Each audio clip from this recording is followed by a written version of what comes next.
Hey, Shalom wa QAM YASHARAHLA. Today we're going to read the second book of the Maccabees Chapter 5. And this is 2nd Maccabees Chapter 5. About the same time, Antiochus prepared his second voyage into Egypt.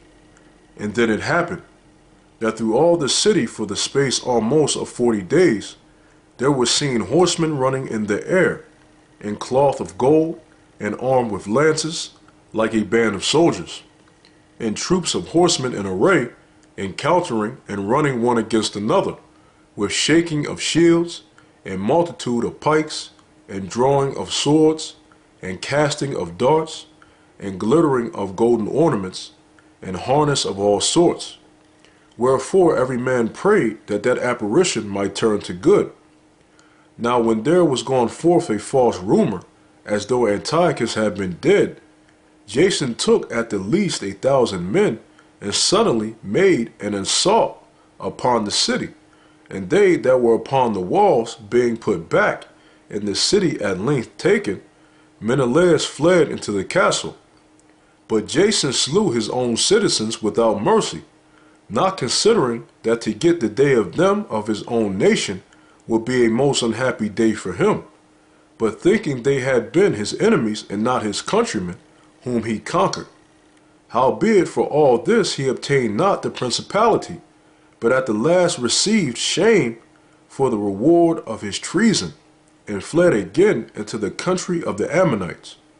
In the end therefore he had an unhappy return, being accused before Aretas, the king of the Arabians, fleeing from city to city, pursued of all men, hated as a forsaker of the laws, and being had an abomination as an open enemy of his country and countrymen, he was cast out into Egypt. Thus he that had driven many out of their country perished in a strange land, retiring to the Lacedaemonians, and thinking there to find succor by reason of his kindred.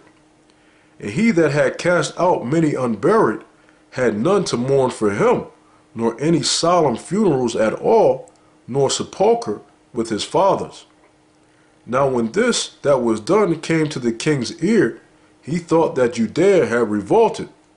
Whereupon, removing out of Egypt in a furious mind, he took the city by force of arms, and commanded his men of war not to spare such as they met, and to slay such as went up upon the houses. Thus there was killing of young and old, making away of men, women, and children, slaying of virgins and infants.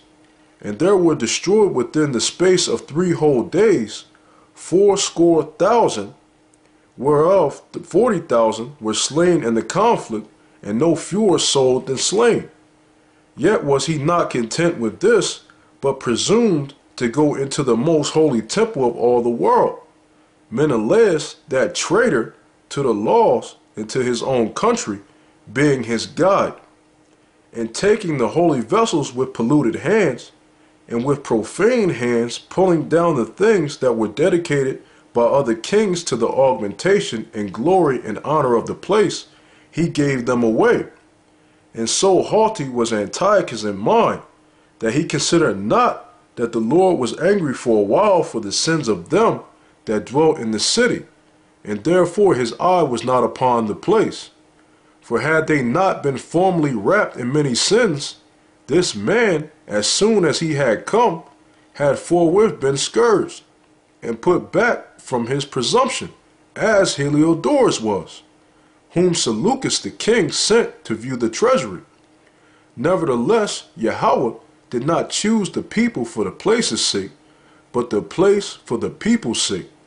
And therefore the place itself, that was partaker with them of the adversity that happened to the nation, did afterward communicate in the benefits sent from the Lord.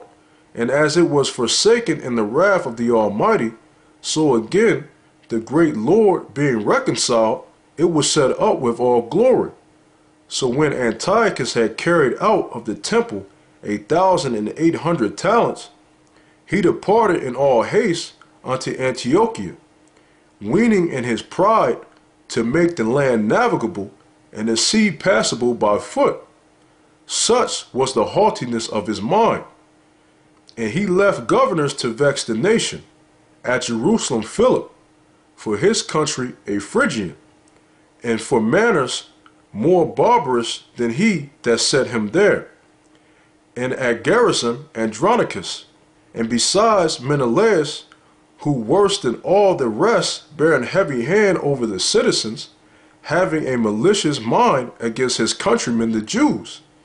He sent also that detestable ringleader Apollonius with an army of 22,000, commanding him to slay all those that were in their best age, and to sell the women and the younger sort, who coming to Jerusalem and pretending peace, did forbear till the holy day of the Sabbath, when taking the Jews keeping the holy day, he commanded his men to arm themselves. And so he slew all them that were gone to the celebrating of the Sabbath, and running through the city with weapons slew great multitudes.